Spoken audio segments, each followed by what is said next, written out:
Ahora vamos a analizar otro de los sistemas del cuerpo humano, que es el sistema inmunitario linfático. Y para esto hay que entender primero algunos conceptos básicos. Primero, ¿qué es qué significa antígeno? Antígeno es cualquier estructura que pueda despertar una respuesta inmune.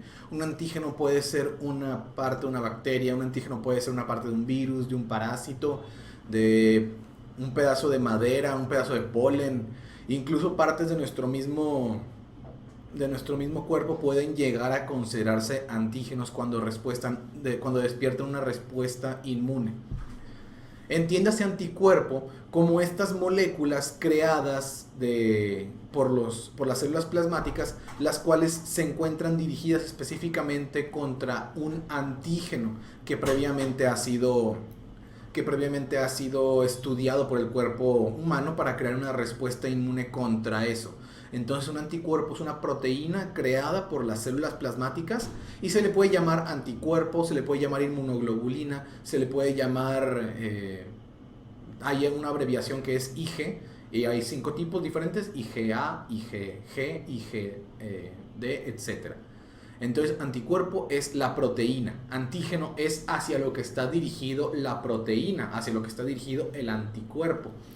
Y la inmunocompetencia es la capacidad de una célula o de un tejido inmune de llevar a cabo una respuesta madura, una respuesta que significa que logra identificar qué es extraño al cuerpo y atacarlo, y logra identificar qué es propio al cuerpo y no atacarlo. Una respuesta inmunocompetente, una inmunocompetencia tiene estas dos características muy importantes.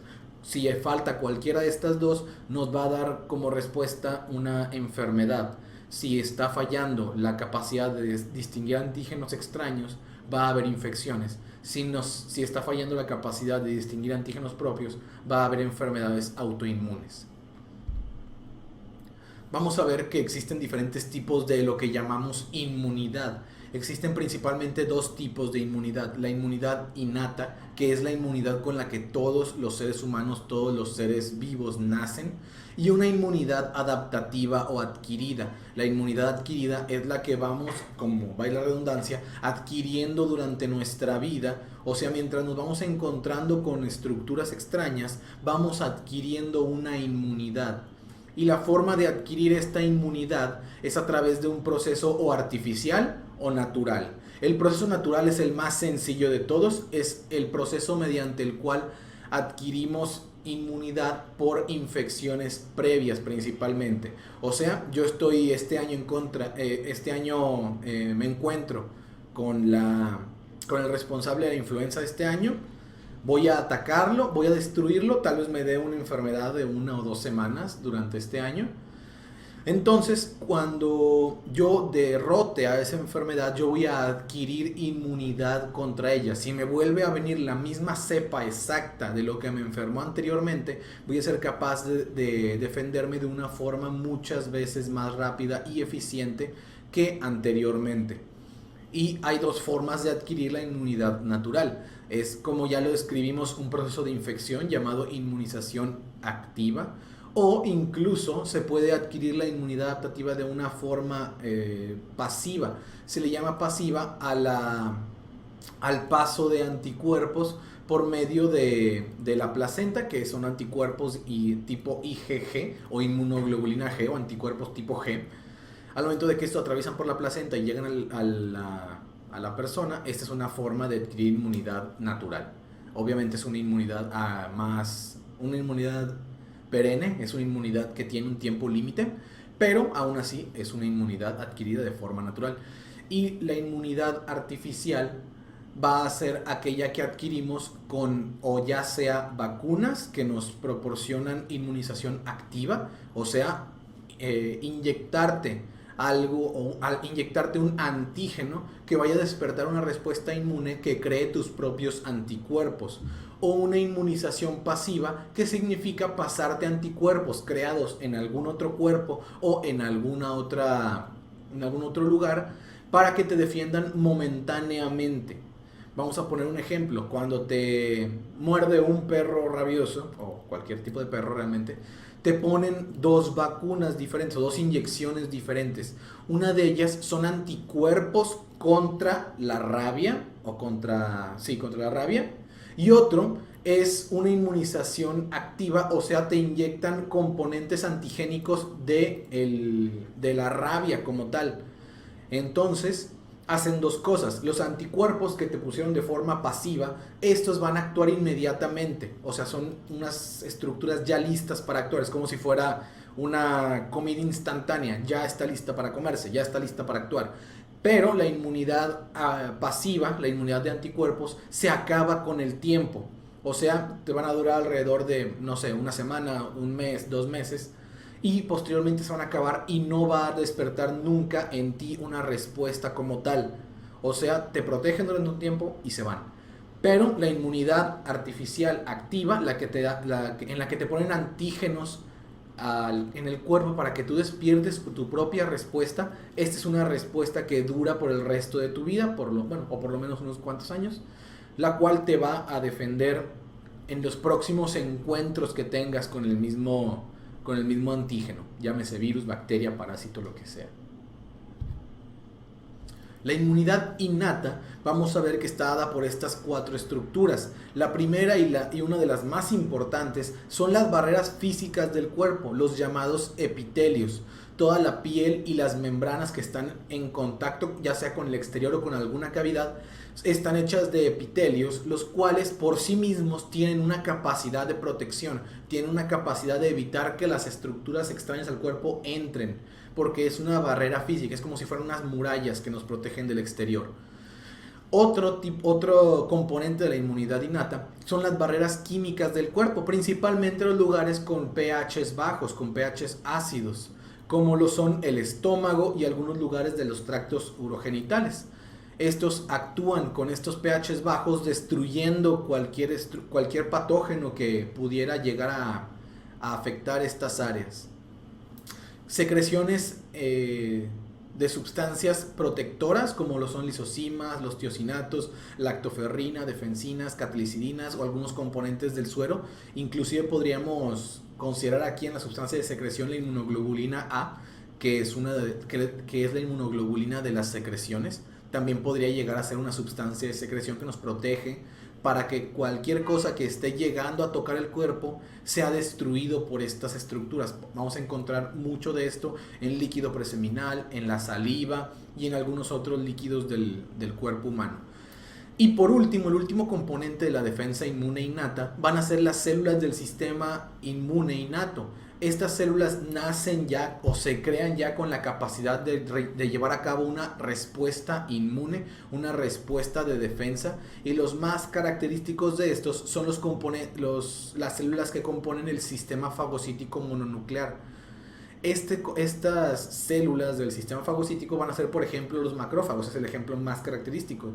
Estas células ya tienen en su membrana receptores especiales que los ayudan a detectar antígenos extraños, fagocitarlos, y después va a entrar el sistema inmune innato, ya el sistema inmune adquirido, disculpen, cuando estas células se relacionen con este sistema, pero antes entra el sistema inmune innato como tal.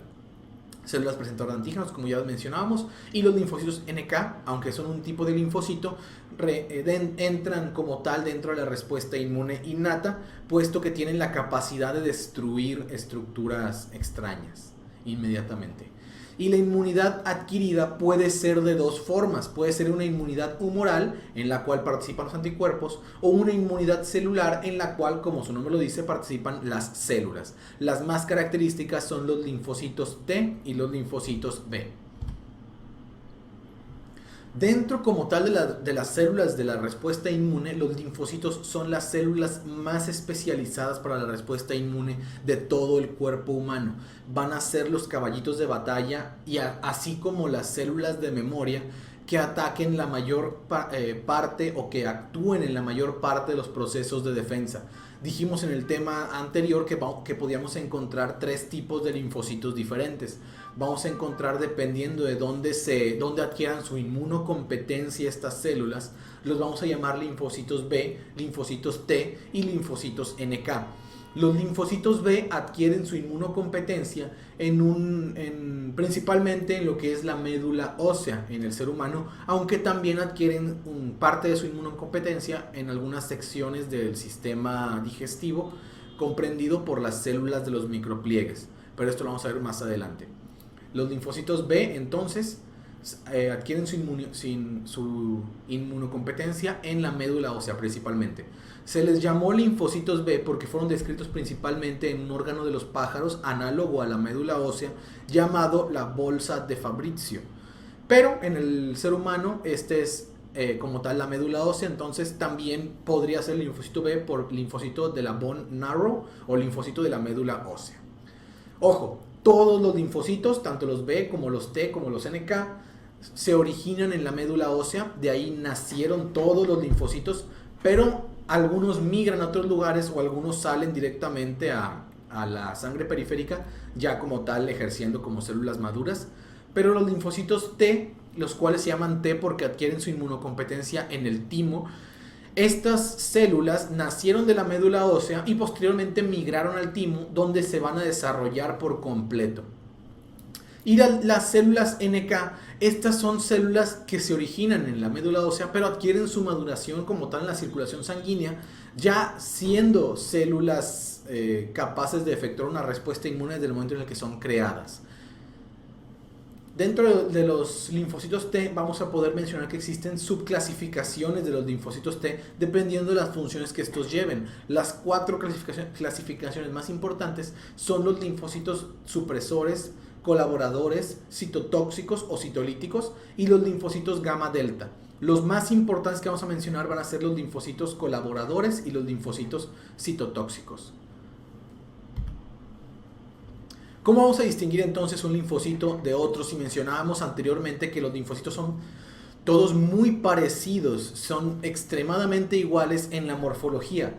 Entonces la forma de identificar un linfocito de otro va a ser con marcadores de superficie. Los marcadores más importantes de superficie van a ser los cluster difference o los llamados CDs. Existen muchos tipos de CDs, como pueden identificar aquí en la imagen.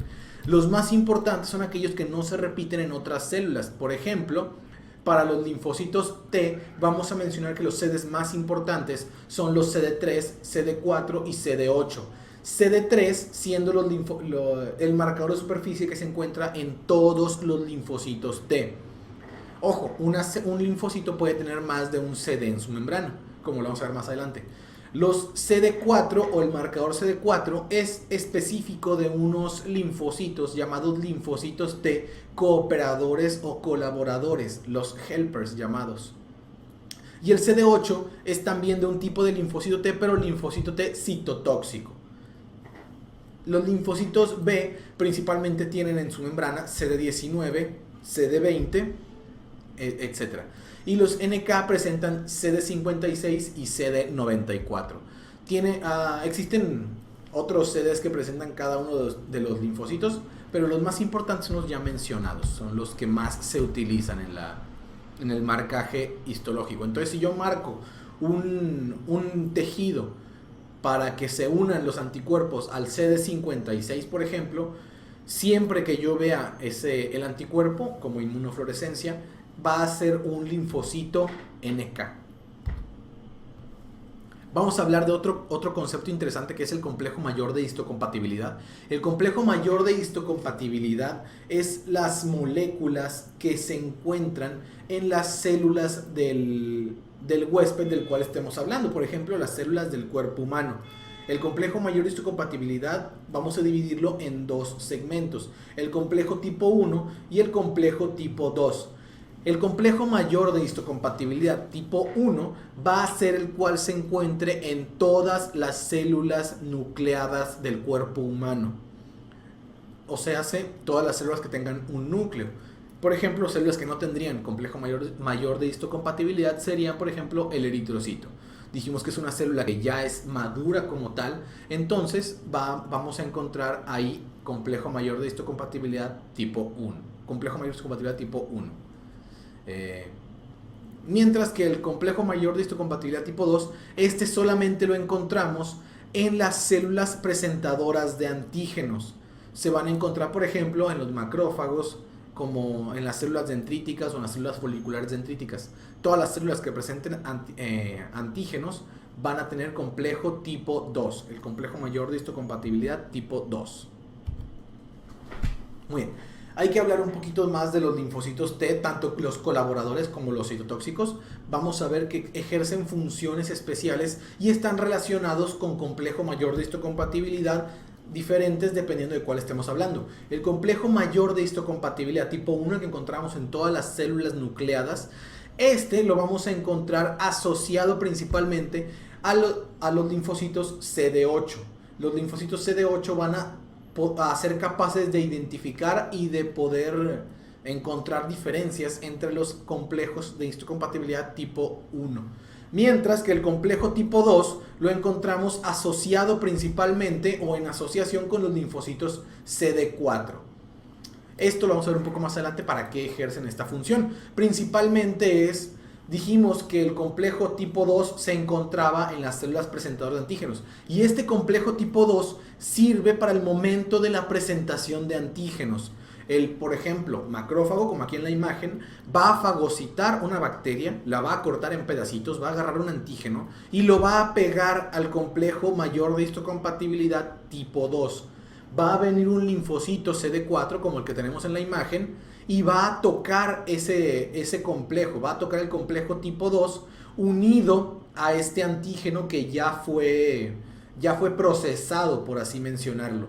Entonces va a identificar este antígeno y esa va a ser la forma en la cual el sistema innato se transforma en sistema inmune adaptativo. A través de este proceso en el cual el macrófago le presenta el antígeno al linfocito CD4, en este momento se adquiere la memoria la memoria de este antígeno para poder identificarlo posteriormente en ataques venideros. Mientras que el complejo tipo 1, como mencionamos, que estaba en todas las células nucleadas, este va a ser el mismo en todas mis células nucleadas. Pero cuando la célula sufra alguna mutación propia del cáncer o alguna mutación propia de alguna infección viral en la cual el ADN se ve alterado, entonces el complejo tipo 1 va a ser diferente al que encontramos en una célula normal. Entonces las células CD8 van a estar patrullando por el cuerpo, tocando todos los complejos histocompatibilidad tipo 1, hasta que se encuentre un tipo 1 diferente al que encontraban anteriormente. Lo van a detectar como extraño, aun y que sea una célula propia, ya sea llamada célula cancerígena o célula de virus, y la van a destruir, la van a atacar por completo. Entonces, así es como reaccionan los complejos de histocompatibilidad, el tipo 2 con los CD4 adquiriendo la memoria o la inmunocompetencia y el tipo 1 con los CD8 en un ataque directo. Entiéndase que esto es más o menos un ciclo. Los linfocitos CD4 al momento de ser activados, al momento de activarse, liberan citocinas proinflamatorias o liberan factores quimiotácticos como lo son interleucinas, factores de necrosis tumoral, interferón, entre otras cosas, los cuales activan a las demás cadenas de la respuesta inmune adaptativa. Vamos a ver que no solamente existe un tipo de linfocito CD4, realmente tenemos dos tipos de linfocitos CD4, el llamado TH1 y el llamado TH2, cada uno con funciones diferentes, pero eso es tema de otro curso. Muy bien, entonces un poquito más recapitulando lo que entendimos anteriormente, el linfocito CD4 dijimos que se llevaba con el complejo tipo 2 al momento de la presentación de antígenos. Una vez que nuestro linfocito ya adquirió la memoria, el linfocito CD4 ya adquirió esa inmunocompetencia, entonces va a quedar como una célula de memoria, una célula que va a estar rondando por el cuerpo humano hasta que se encuentre otra vez el mismo antígeno que que hizo que se memorizó la primera vez, pero esta vez pegado a la bacteria o pegado al virus o pegado al parásito. Entonces el linfocito va a reconocer ese antígeno y va a despertar una respuesta inmune adaptativa extremadamente rápida, específica y bastante eficaz. Esa es la diferencia entre la inmunidad innata, que es en sí lenta, y la inmunidad adquirida, que es muy rápida. La inmunidad innata va a ser la que se necesita en dado caso para poder crear la respuesta adquirida, pero una vez que se formó la respuesta adquirida, la inmunidad innata para ese antígeno en especial ya es inútil, ya no nos va a servir de nada, porque la adaptativa es muchas veces más rápido. En lo que la innata va, la adquirida ya va y vino 3 veces. Entonces, todo esto se lleva a cabo con células colaboradoras, o sea, CD4, las cuales se transforman en células de memoria. Posteriormente, estas se activan y van a activar a otras de las células del cuerpo humano con los mediadores que mencionábamos anteriormente, las interleucinas y los factores de necrosis tumoral, para que, por ejemplo, los linfocitos B adquieran o se despierten y lleven a cabo su respuesta como tal. Vamos a verlo todo esto un poco más adelante. Mientras que los CD8, ellos no son como tal célula de memoria. Ellas son células efectoras. Por eso se le llama células citotóxicas o células destructoras. Estos linfocitos CD8 van a identificar complejos mayores de histocompatibilidad alterados, por ejemplo, en células infectadas por virus o células infectadas por cáncer, por así mencionarlo. Entonces estas células van a activarse y van a atacar directamente a la célula infectada. ¿Cómo lo van a hacer? Lo van a hacer principalmente con 2 proteínas. Unas proteínas llamadas perforinas, que estas proteínas abren poros en la membrana celular, de la célula infectada, y posteriormente van a utilizar unas proteínas que se llaman granzimas para atacar y lograr que la célula entre en apoptosis. Mientras que los linfocitos NK, estos utilizan unos tipos de receptores completamente diferentes a los del CD4 y el CD8 para identificar estructuras propias y extrañas al cuerpo humano, y también ayudan para la secreción de perforinas y granzimas que ayudan a la célula a entrar en apoptosis y posteriormente destruirla. La activación de los linfocitos B se lleva a cabo por los linfocitos TCD4. CD4 activa al B para que el B se transforme a la célula plasmática. La célula plasmática es la célula generadora de anticuerpos.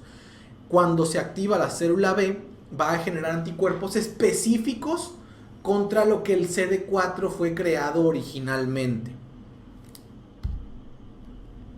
Otras células que ayudan como tal a la defensa del cuerpo son las células presentadoras de antígenos, como lo mencionamos anteriormente. Dentro de ellos, los más característicos son el macrófago, la célula dendrítica y la célula folicular dendrítica. Todas estas células fagocíticas y presentadoras de antígenos. Mientras las células reticulares son células que se encuentran en los órganos del sistema inmune, pero funcionan principalmente para la formación de la estructura de estos. Son células generadoras de matriz extracelular, como si fuera un fibroblasto, pero en los órganos del sistema inmune. Ya mencionamos qué son los anticuerpos, únicamente vamos a mencionar los tipos de anticuerpos. Vamos a mencionar principalmente el anticuerpo IgG, que es el anticuerpo de la inmunidad específica, el anticuerpo de la inmunidad adaptativa por excelencia. Este solamente se va a generar cuando haya una respuesta innata, la cual derive a una respuesta adquirida, o sea, cuando se lleva a cabo un proceso de infección o un proceso de adquirir inmunidad por cualquier vía. Entonces se va a formar inmunoglobulina G, que es una inmunoglobulina ultra específica. Solamente está hecha para atacar un antígeno en específico, y no va a atacar nada que no sea ese antígeno, en condiciones normales, ¿verdad? Pongo aquí una imagen de una placenta porque la inmunoglobulina G es la única inmunoglobulina que atraviesa la placenta como tal. La IgM o la inmunoglobulina M o el anticuerpo M, este es el anticuerpo más grande de todos. ¿Por qué? Porque está formado por un pentámero de anticuerpos más pequeños, o sea, 5 anticuerpos o 5 inmunoglobulinas M unidas entre sí. Se maneja que la inmunoglobulina M es la primera en funcionar, puesto que es la inmunoglobulina de la inmunidad innata. Como tal, se genera por respuesta a un estímulo, pero se ha encontrado que este estímulo proviene más que nada de la flora bacteriana propia del ser humano. Se crea la inmunoglobulina M y posteriormente esta adquiere mutaciones para atacar estructuras extrañas. Como tal, la inmunoglobulina M es una inmunoglobulina muy poco específica, o sea, muy poco eficiente, pero como es la que tenemos más grande o la que tenemos en mayores cantidades normalmente, esta va a ser la que ataque primero. Inmunoglobulina A o la inmunoglobulina de las secreciones. Esta la encontramos en todas las secreciones del cuerpo humano, ya sea los mocos, la saliva, las lágrimas, el líquido preseminal, el líquido vaginal, entre otras cosas, y va a ayudar para que los antígenos no ingresen al cuerpo humano. Es una forma de marcarlos y ponerles un foquito encima para decir esto es extraño y ajeno al cuerpo, no lo dejen pasar. Mientras la inmunoglobulina E o la IgE es la inmunoglobulina de las reacciones inflamatorias. Es la inmunoglobulina que lleva a cabo todo proceso inflamatorio del cuerpo humano, llámese proceso inflamatorio benigno o proceso inflamatorio maligno. Todo proceso inflamatorio va a llevarse a cabo por unas células especiales llamadas las células cebadas, mastocitos o también los basófilos de la sangre. Estas células se activan con ayuda de la inmunoglobulina E y un antígeno X, un antígeno llámese una bacteria, un virus, un parásito, incluso algo no dañino al cuerpo como un pedazo de polen, un pedazo de camarón, un pedazo de cacahuate. Todos estos hacen que la inmunoglobulina E de los mastocitos se active y estos liberen todos sus gránulos que tienen histamina, heparina, factores quimiotácticos, entre muchas otras cosas. Entonces, inmunoglobulina E es la inmunoglobulina de la inflamación y podemos verla pasándose de la raya en aquellos procesos inflamatorios que no tienen ninguna función en el cuerpo, como es las alergias, las reacciones tipo dermatitis o incluso una reacción potencialmente mortal conocida como el shock anafiláctico.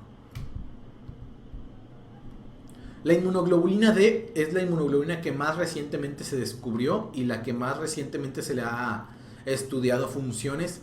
Se acepta actualmente que es un tipo de receptor de las células B.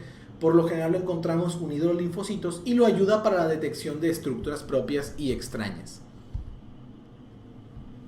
La infección del virus por VIH es importante mencionarla únicamente porque esta destruye a la inmunidad adquirida. ¿Cómo lo hace? Esta es una inmunidad, una infección que ataca principalmente a un tipo de inmunidad. ¿Por qué? Porque destruye a los linfocitos CD4.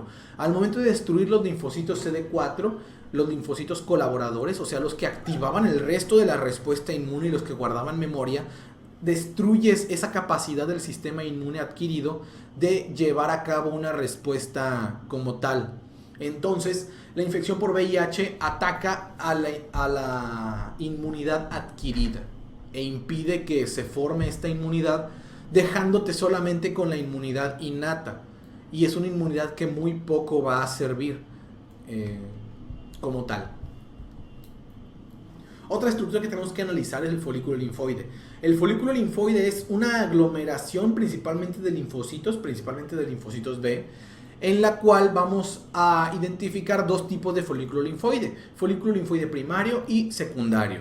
El primario es casi imposible de identificar. Vamos a ver que este folículo linfoide se confunde mucho con el tejido circundante, entonces no se puede identificar normalmente. ¿Cómo vamos a identificar el folículo linfoide secundario? Es porque este va a tener dos componentes, una zona periférica llamada la zona del manto, Esta por lo general es de un color más oscuro que todo el resto del folículo o el resto del tejido como tal, y está compuesta principalmente por linfocitos B, células presentadoras de antígenos, linfocitos de algunos otros tipos, pero inactivos los linfocitos B. La zona del manto es una zona bastante inactiva, mientras que el centro germinal, la zona en el interior que se ve más lúcida, más pálida, esta zona está compuesta principalmente, de hecho casi únicamente, por linfocitos B activos, linfocitos B que se acaban de activar y se están dividiendo constantemente para poder realizar la respuesta inmune como tal. Sabemos que es esto porque el color pálido se le da porque la cromatina, que antes era heterocromatina en los linfocitos B inactivos, pasa a ser eucromatina en los linfocitos B activos. Muy bien. Y ahí termina como tal la introducción del sistema linfático, linfoide. Vamos a pasar ahora a hablar de los órganos como tal del sistema inmune. Y vamos a poder clasificarlos primero en dos grandes familias. Los órganos primarios y los órganos secundarios. Entiéndase los órganos primarios como aquellos donde se crean las células de la defensa, como lo es la médula ósea y el timo. La médula ósea y el timo son los órganos linfoides primarios por excelencia. Mientras que los órganos linfoides secundarios son aquellos donde se lleva a cabo la respuesta inmune. Y vamos a poder clasificarlos dentro de los órganos linfoides secundarios capsulados y los órganos linfoides secundarios no capsulados. Vamos a verlo todo esto un poco más adelante. Entonces vamos a comenzar con el ganglio linfático, que es el tejido linfoide por excelencia. Es el que más podemos identificar como tejido linfoide. Los ganglios linfáticos son pequeñas estructuras con forma de habichuela, los cuales llegan a medir medio centímetro de tamaño, o cuando se aumentan de tamaño en una infección pueden llegar a medir hasta 1 centímetro, tal vez 1,5 centímetros en condiciones normales. Cuando estos crecen mayores a ese tamaño hay que pensar en algún otro problema, como sería un linfoma o algo por el estilo. Entonces, ganglio linfático, estructura pequeña con forma de habichuela o de frijolito, los cuales se encuentran interconectados por una cadena de vasos linfáticos. Los vasos linfáticos son aquellos vasos que dijimos en el tema de circulatorio, que transportaban la linfa, así como células presentadoras de antígenos y linfocitos. Estos vasos linfáticos van a penetrar en el ganglio linfático por la periferia de este, atravesando una estructura que conocemos como la cápsula del ganglio linfático. Aquí podemos ver vasos linfáticos aferentes, vasos linfáticos que traen linfa al ganglio linfático. Entonces ya tenemos los vasos linfáticos aferentes, así como la cápsula del ganglio linfático. Además del tejido capsular, vamos a poder identificar otro tipo de tejido conjuntivo, que son trabéculas de tejido conjuntivo. Entiéndase tejido conjuntivo como tejido conjuntivo denso irregular, el cual forma tanto las cápsulas como las trabéculas. Aquí podemos ver las trabéculas que corren hacia el centro del ganglio linfático, formando una especie de lobulillos como tal. Forma segmentos dentro del mismo ganglio linfático. Muy bien. Además de la cápsula y de los vasos linfáticos aferentes, vamos a poder dividir el ganglio en dos segmentos. Vamos a dividirlo en una corteza y en una médula. La corteza a su vez dividida en dos segmentos, una corteza externa de color celeste y una corteza interna de color azul fuerte. La médula se encuentra por lo general en el centro del ganglio linfático y va a tener un componente principalmente de lugares vacíos llamados senos medulares y estructuras sólidas llamadas cordones medulares. Todo esto vamos a ver un poco más adelante.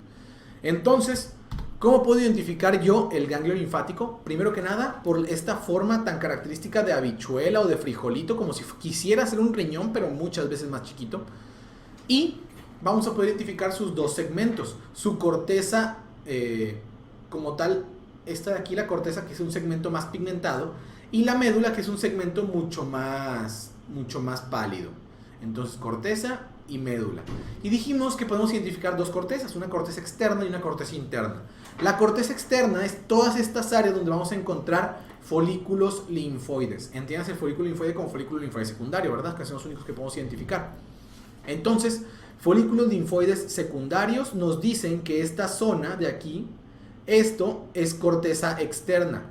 Y todo lo que siga siendo corteza, pero ya no sea como tal corteza externa, todo esto se le conoce como corteza interna. O sea, todas las áreas de la corteza que no tienen folículos linfoides. Entonces, así es como identificamos los dos tipos de corteza. Corteza externa con folículos linfoides y corteza interna sin folículos linfoides. Y el resto es la médula. Médula del ganglio linfático. Muy bien, en un acercamiento podemos identificar estas estructuras. Dijimos que tenemos más periférico que nada esta estructura que es la cápsula de tejido conjuntivo denso irregular.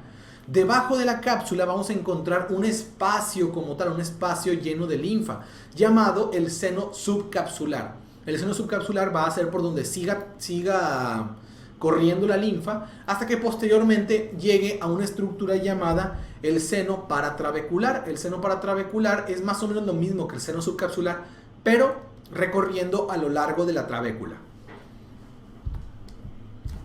Entonces, cápsula y el seno subcapsular. Posteriormente identificamos estas estructuras que tienen una zona morada periférica y una zona más pálida central. Estos son los folículos linfoides. ¿Cómo podemos identificar? Estos serían folículos linfoides secundarios. 1, 2, 3, 4, incluso por acá 5, 6, 7. Todo lo que identifiquemos como folículo linfoide, todo esto de aquí, toda esta área, esto se le considera como corteza externa.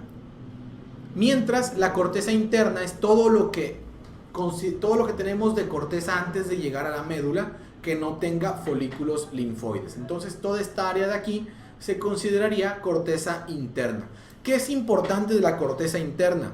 La corteza interna va a tener unas células especiales que son los linfocitos T. De todo el ganglio linfático, la corteza interna es la única que tiene linfocitos T. Por lo tanto, se le llama zona timodependiente. A su vez, además de que tiene linfocitos T, va a tener las puertas de entrada al ganglio linfático para todas las células del sistema inmune, que serían unas estructuras llamadas vénulas de endotelio alto, que vamos a mencionar un poco más adelante. Entonces, cápsula de tejido conjuntivo denso irregular, esta estructura de aquí, cápsula de tejido conjuntivo denso irregular. Esto sería el seno subcapsular. Todo esto de aquí. Esta estructura sería nuestra trabécula de tejido conjuntivo que parte de la cápsula.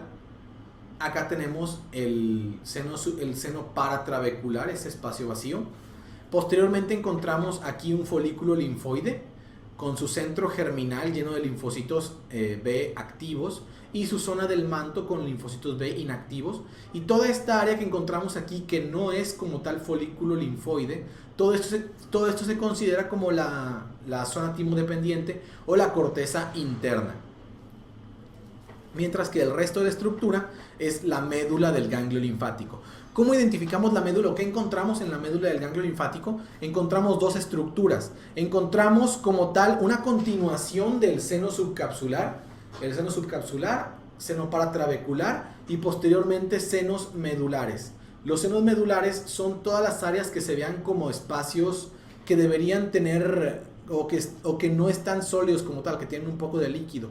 Todo esto de aquí es seno medular.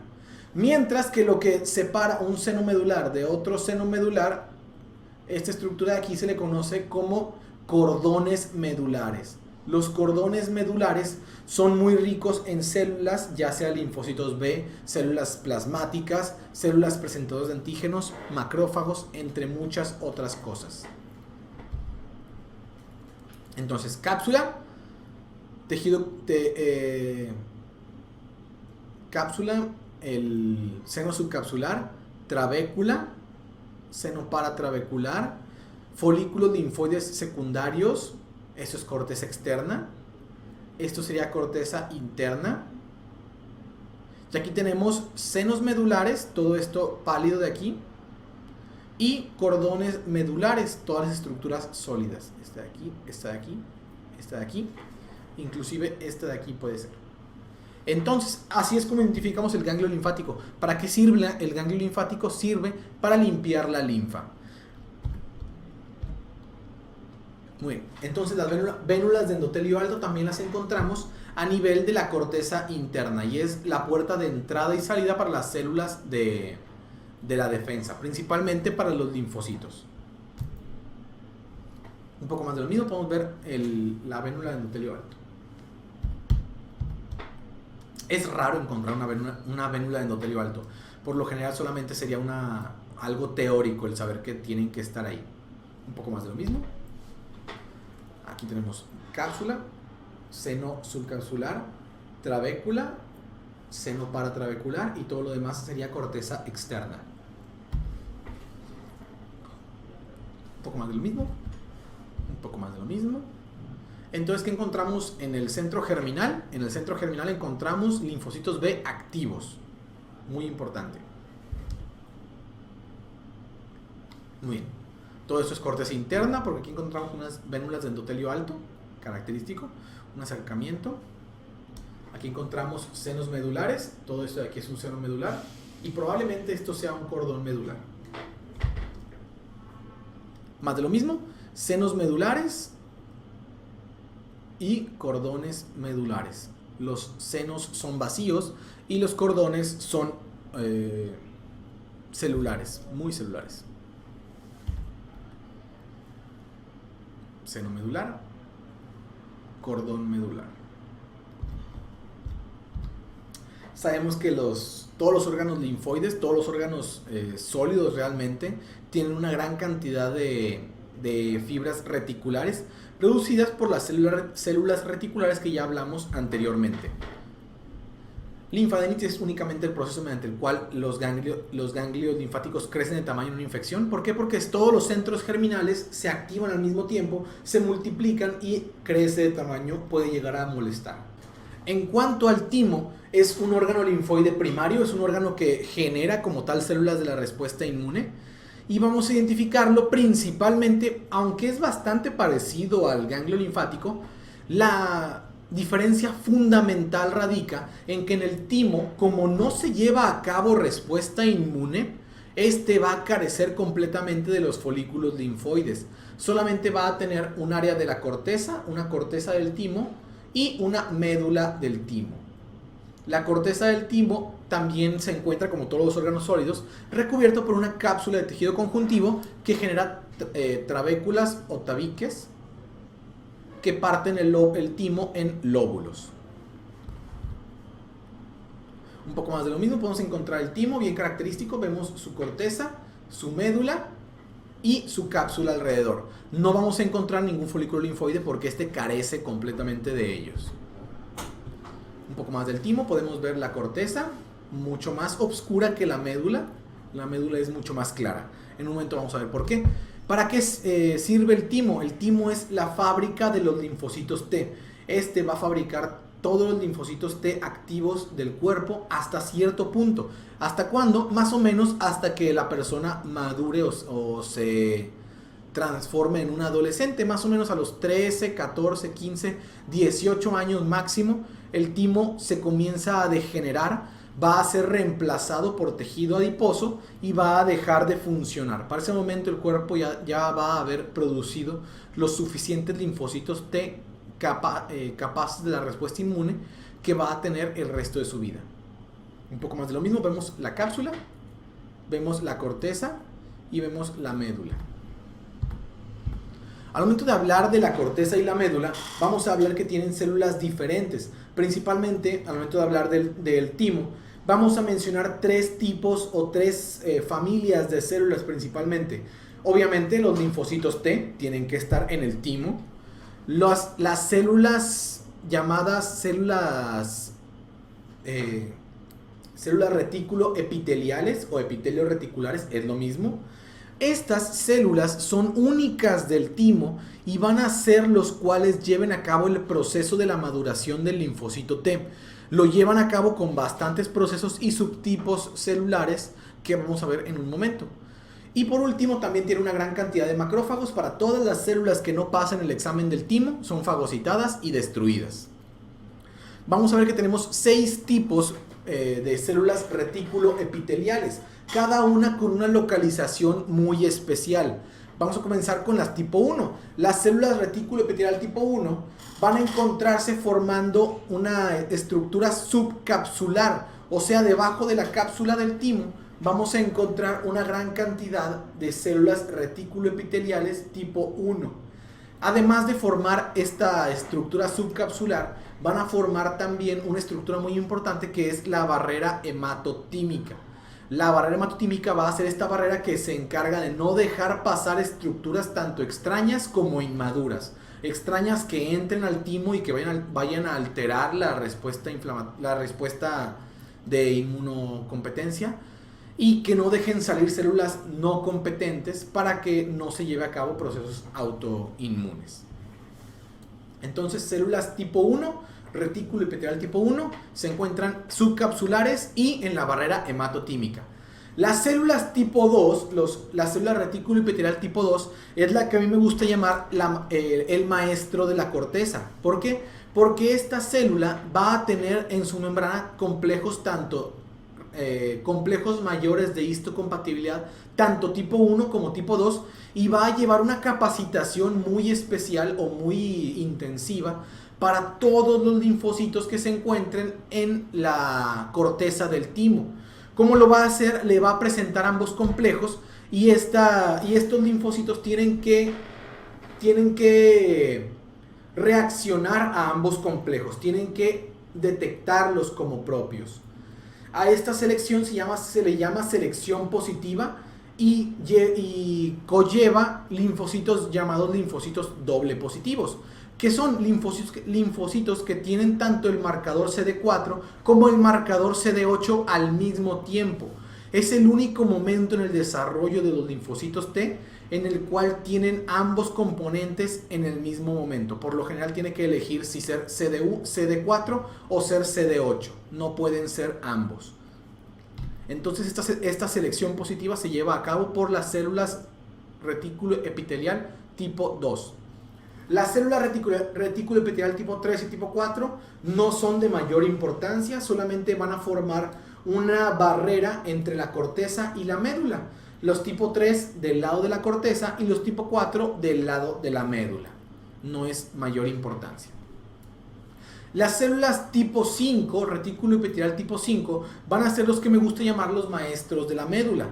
Esta célula retículo epitelial tipo 5 va a llevar a cabo un proceso llamado la selección negativa, en el cual ya se le enseñan al linfocito estructuras extrañas al cuerpo y va a pedirle que se identifiquen como extrañas. Si no logra identificar a las células como extrañas al cuerpo humano, la va igual a reprobar y destruir. Aquí los linfocitos ya son únicamente CD4 positivos o CD8 positivos. El único momento en el que fueron doble positivos fue en la corteza del timo. Y por último, las células tipo 6 son aquellas células que forman una estructura llamada el corpúsculo de Hassall o el corpúsculo tímico.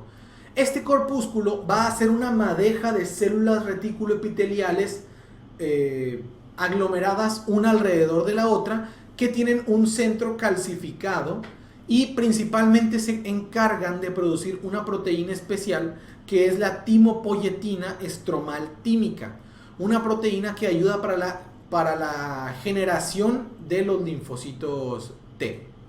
Entonces, linfocitos tipo 4 se encuentran en los corpúsculos de Hassall. Los corpúsculos de Hassall o los corpúsculos tímicos son unas estructuras únicas de la médula del timo. No encontramos esos corpúsculos en ninguna otra parte. Por lo tanto, identificar un corpúsculo de Hassall es característico, es lo mismo que decir médula de timo. Un poco más de lo mismo, van a generar esta linfopoyetina. ¿Para qué? Para la generación de los linfocitos. También van a generar interleucinas 4 e interleucinas 7. Se caracteriza por tener un centro queratinizado o incluso calcificado. Un poco más de lo mismo, un corpúsculo de Hassall con sus células formando esta característica espiral y el centro calcificado o queratinizado. Un poco más de lo mismo. La barrera hematotímica dijimos anteriormente que estaba formada por las células retículo epitelial tipo 1. así como un capilar continuo del otro lado. Continuando con uno de los órganos linfoides secundarios capsulados, vamos a hablar del vaso. El vaso es bastante característico porque en él ya no encontramos la disposición de corteza y médula como lo encontrábamos anteriormente. Ahora vamos a encontrar solamente algo llamado pulpas y solamente tenemos de dos sopas. Primero que nada vamos a encontrar una cápsula de tejido conjuntivo denso irregular como en todos los órganos sólidos del sistema inmune. Y al momento de hablar de las pulpas vamos a tener una pulpa blanca que es todo el componente de defensa del vaso, que entiéndase como componente de defensa los folículos linfoides, en este caso secundarios porque los primarios no se alcanzan a observar. Entonces el vaso tiene su pulpa blanca que consiste en las células de defensa y la pulpa roja que consiste en células principalmente macrófagos que se van a encargar de la destrucción de los eritrocitos viejos. Destruyen eritrocitos viejos con ayuda de la fagocitosis. Entonces mencionamos que el vaso tiene una doble función. Tiene una función inmune con la pulpa blanca, destruyendo patógenos que se encuentren en la sangre, y tiene una función de regulación de los eritrocitos. Cuando uno es suficientemente viejo, lo destruye la pulpa roja. Un poco más de lo mismo. Entonces, ¿cómo vamos a poder identificar nosotros entre la pulpa blanca y la pulpa roja? Vamos a identificarlo porque la pulpa blanca son los folículos linfoides. Una vez identificado un folículo linfoide, esta estructura es pulpa blanca como tal. No puede ser ninguna otra cosa. Todo esto es pulpa blanca, este es pulpa blanca, pulpa blanca, pulpa blanca. Y todo lo que no sea pulpa blanca es pulpa roja, con su doble función que ya mencionamos anteriormente. Pulpa blanca con folículo secundario, pulpa roja sin folículo secundario. Aquí vemos la cápsula. Un poco más de lo mismo, podemos ver la cápsula, el tejido linfoide, o sea la pulpa blanca, y el tejido no linfoide, o sea la pulpa roja. La cápsula del vaso también crea los tabiques que mencionábamos anteriormente. Pulpa blanca por su folículo, pulpa blanca por su folículo, pulpa blanca por su folículo. El folículo linfoide de la pulpa blanca del vaso es único porque va a tener dos estructuras que no tiene ningún otro folículo linfoide en ninguna otra parte. Va a tener primero la llamada arteria central o arteriola central. Esta se le llama central porque en el folículo primario, que no se observa, va a encontrarse en el centro del folículo linfoide primario. Cuando el folículo linfoide ya madura y se transforma en secundario, esta arteriola central pasa a ser excéntrica, pasa a encontrarse en la periferia, pero todavía va a ser la misma arteriola central. Mientras que alrededor de esta arteriola central, toda esta estructura alrededor va a estar rodeada por una vaina llamada la vaina periarteriolar de los linfocitos T. Es el único lugar del vaso en el que encontramos linfocitos T, únicamente alrededor de esta arteriola central, alrededor de la arteriola central. Solamente ahí encontramos la llamada vaina periarteriolar de linfocitos T. Pregunta súper importante. Entonces, arteriola central, folículo linfoide secundario y el centro germinal de este lado con linfocitos B activos y la zona del manto con linfocitos B inactivos, así como la vaina periarteriolar rodeando toda la arteriola. Un poco más de lo mismo de este lado. Esto es pulpa blanca, esto sería pulpa roja. ¿Por qué? Porque no hay folículos. Si a lo mucho este de acá sería un folículo secundario, por lo tanto esto sería pulpa blanca, mientras todo lo demás es pulpa roja. Dentro de la pulpa roja vamos a identificar dos estructuras diferentes. Unas estructuras llamadas sinusoides esplénicos y unas estructuras llamadas cordones esplénicos. Los sinusoides esplénicos, como vimos en el parcial de tejido, de aparato cardiovascular, vimos que los sinusoides son un tipo de capilar que se presenta roto en toda su pared. Y esto funciona principalmente para que los eritrocitos puedan salir del vaso del capilar sanguíneo hacia el área que está tocando los cordones esplénicos. Los cordones esplénicos, o los llamados cordones de Billroth, estos cordones van a tener un montón de macrófagos en toda su membrana. Estos macrófagos, la única función que tienen es encontrar los eritrocitos viejos que están deambulando por los sinusoides esplénicos, detectarlos y destruirlos. Esa es la función de la pulpa roja. Y por eso tiene una vasculatura tan especial, tan desarrollada. Entonces, esto es pulpa blanca, tiene su centro germinal de linfocitos B activos, su zona del manto de linfocitos B inactivos, su arteriola central y su vaina periarteriolar rodeando la arteriola central. Un poco más de lo mismo, únicamente mencionando la arteriola central y su vaina periarteriolar de linfocitos T. Un poco más de lo mismo. La pulpa roja entonces la dividimos en sinusoides esplénicos y cordones esplénicos. Sinusoides principalmente van a transportar eritrocitos o van a estar vacíos, y cordones principalmente van a tener macrófagos. Entonces, sinusoides vacíos, sinusoides vacíos, sinusoides vacíos. Cordones sólidos, cordones sólidos, cordones sólidos, cordones sólidos. Un poco más de lo mismo, podemos ver aquí los sinusoides vacíos o en su interior presentando eritrocitos, y los cordones esplénicos o los cordones de Billroth con una gran cantidad de macrófagos. Eso es la pulpa roja como tal. Llegando ya por último al tejido linfoide secundario no encapsulado, llamado también tejido linfoide asociado a las mucosas, o el llamado MALT. Este es un tejido linfoide que se encuentra asociado a las paredes de donde existe una cavidad. Por ejemplo, la piel, el sistema digestivo y el sistema respiratorio van a tener una gran cantidad de tejido linfoide asociado a la mucosa, llamado de diferentes formas dependiendo de donde lo estemos encontrando. El tejido linfoide asociado a la piel lo llamamos SALT, tejido linfoide asociado a la piel, S de skin. El tejido asociado al sistema gastrointestinal se va a llamar GALT, y el tejido linfoide asociado al aparato respiratorio va a llamarse BALT, con B.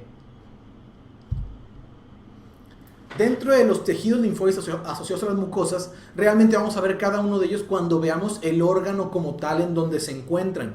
La única excepción que vamos a hablar va a ser las amígdalas, principalmente la amígdala palatina. La amígdala palatina se caracteriza o es un tejido linfoide asociado a una mucosa, y como tal el término mucosa nos está siempre diciendo que va a estar asociado a un epitelio. El epitelio en el caso de la amígdala palatina va a ser un epitelio de la faringe, un epitelio plano estratificado no queratinizado. Al momento de nosotros encontrar un epitelio plano estratificado no queratinizado asociado a múltiples folículos linfoides muy desarrollados, esto se le va a llamar entonces amígdala, y por ser epitelio plano estratificado no queratinizado, es solamente la amígdala palatina, no puede ser ninguna otra. Vemos el epitelio plano estratificado no queratinizado, podemos ver el tejido linfoide asociado, por lo tanto esto es amígdala palatina. Característicamente las amígdalas palatinas van a presentar unas criptas muy importantes donde el tejido, mejor dicho, la comida puede llegar a almacenarse, a alojarse. Entonces, la comida entra por aquí con su cantidad respectiva de bacterias, de parásitos, de lo que ustedes gusten, y el sistema MALT, en este caso la amígdala, va a identificar los patógenos que ingresaron por esta vía, por la vía oral, para preparar al cuerpo para cuando estos lleguen al tracto digestivo inferior. Entonces, las amígdalas protegen contra cualquier estructura que ingrese por la vía aérea. Se caracterizan por el epitelio plano estratificado no queratinizado, tejido linfoide y las criptas muy desarrolladas. Criptas muy desarrolladas epitelio plano estratificado no queratinizado y mucho tejido linfoide. Esto de nuevo es amígdala palatina. El GALT y el BALT vamos a verlo cuando hablemos del sistema gastrointestinal y del sistema respiratorio respectivamente.